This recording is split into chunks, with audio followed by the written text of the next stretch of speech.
본론으로 들어가서요, 네. 부총장님. 네. 조 바이든 그 미국 행정부가 출범 이후 처음으로 대만에 무기 수출을 승인을 했어요.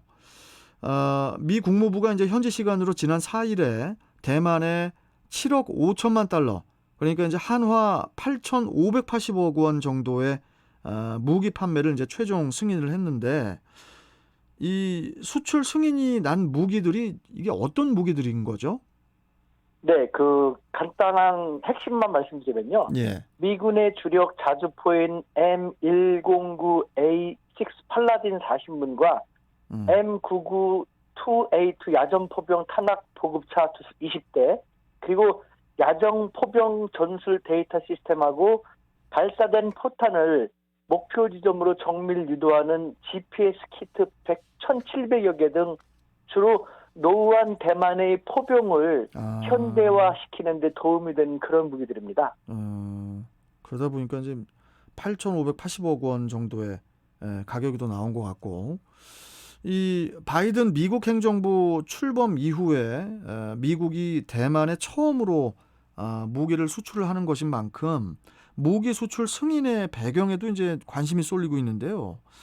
이 승인의 주된 배경을 뭐라고 봐야 될까요, 부총장님?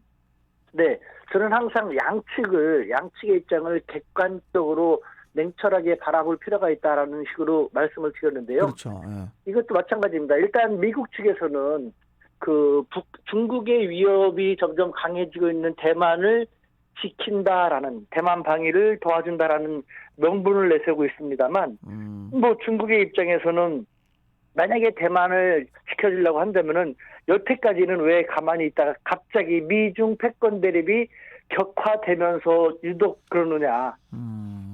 이것은 미중 패권 대립에서 미국이 중국에 대한 봉쇄 전선, 압박 전선을 강화시키기 위해서 자국의 무기를 이 중국 주변에 근접 배치하는 그런 일환이다 라면서 군비 증강으로 인해서 동북아의 군사적 긴장도를 높이는 행위는 반대한다라는 자세를 보이고 있는 것이죠.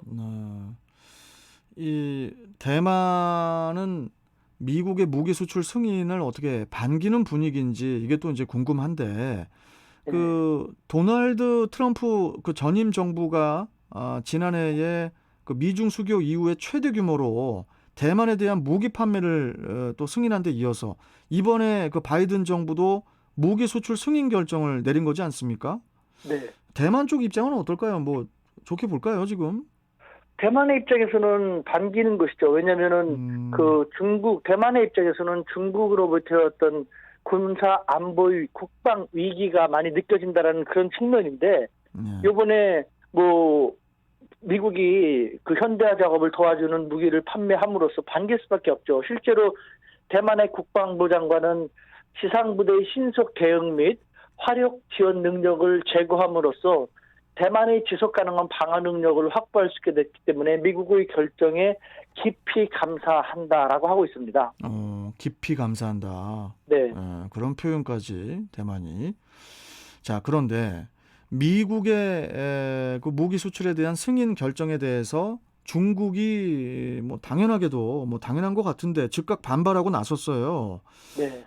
미국의 대중국 견제 수위가 점점 커지는 가운데에서 또 이제 대만 해협을 둘러싸고 중국과 대만, 또 미중의 갈등 역시 고조되고 있는 그런 상황이라서 그래서 이제 중국이 더 날카롭게 이제 반응을 하고 있는데, 어떻습니까, 지금 중국 반응이? 말씀하신 것처럼 즉각적으로 반발했는데요. 네. 중국의 입장에서는 대만은 중국의 영토의 일부이다. 그런데 왜 너희들이 계속해서 독립을 시키려고 하는 그런 움직임을 부추기고 있느냐.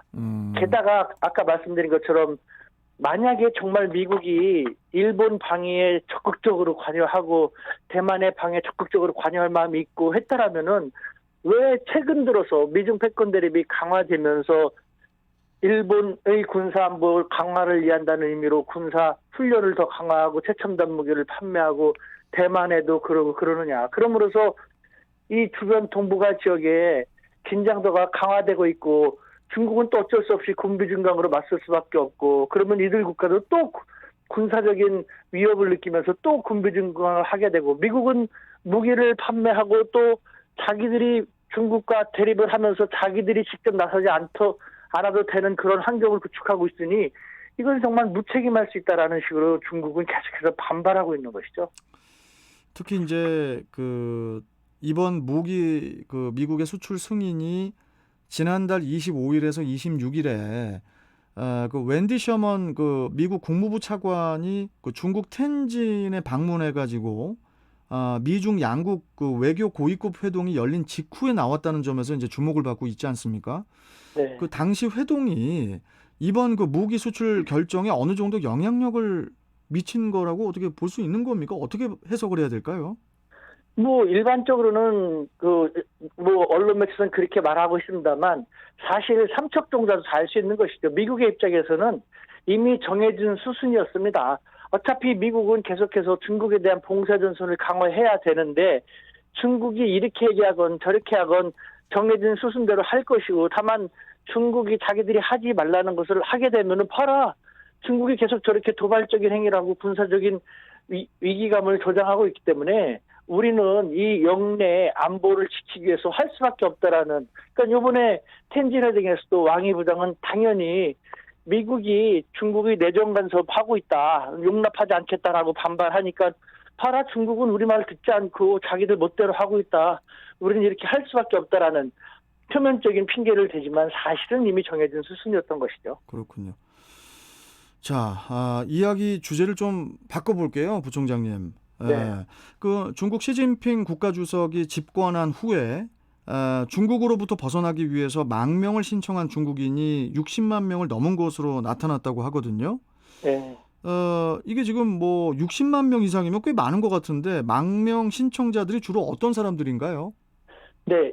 미국의 인권 구호단체 휴먼 라이츠 퍼스트에 의한다면 사회 활동가, 인권 변호사, 노동운동 종사자 등도 포함되어 있습니다만 대부분 일반 국민이라든가 소수민족 활동가라고 하는데요.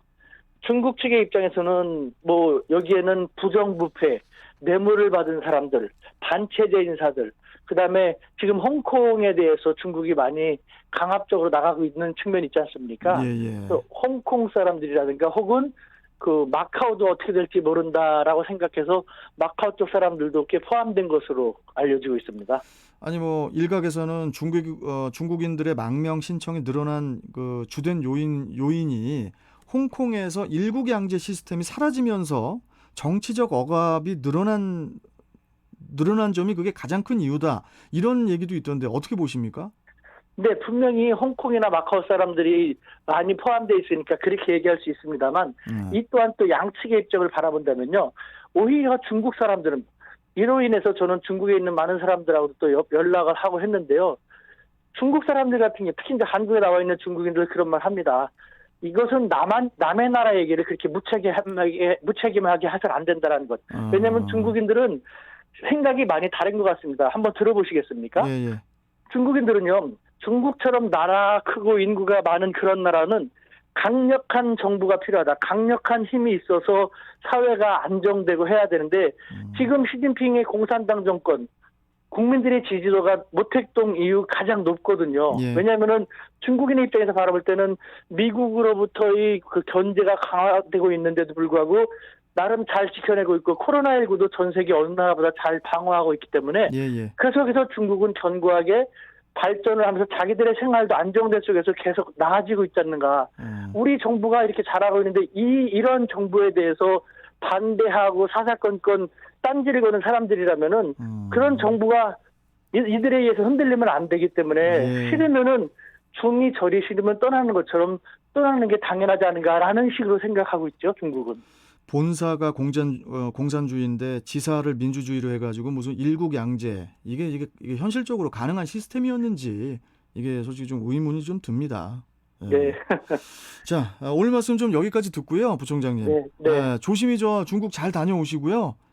또 뵙도록 하겠습니다. 고맙습니다. 네, 감사합니다. 자, 우수근 콩코디아 국제대학교 대외교류 부총장과 함께 했습니다.